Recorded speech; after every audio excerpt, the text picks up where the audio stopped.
Making time specific with at. Hello everyone, and welcome back to our English language learning series.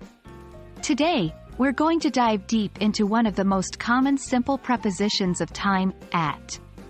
This tiny two-letter word can help us become more precise when we talk about specific times. Let's get started.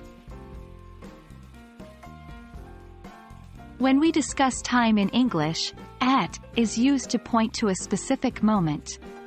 It's like a pinpoint on the timeline of our day. Here are some examples to illustrate. I wake up at 7 a.m. Let's meet at noon. The movie starts at 6 p.m. In each of these examples, we've used at to indicate the exact time something happens. We also use at with some general expressions of time that relate to parts of the day. Here are some examples. The stars come out at night. I prefer to exercise at dawn. Note, however, that we do not use at with morning, afternoon, evening when they are unspecific.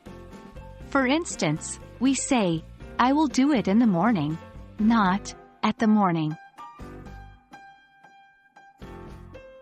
Special times such as meal times, holidays, and festivals often take at as their preposition. For instance, we eat turkey at Christmas. They serve breakfast at 8 a.m. And there you have it.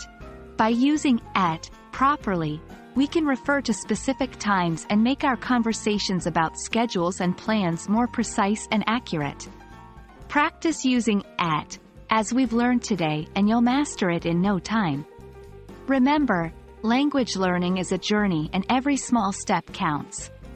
Until next time, happy learning!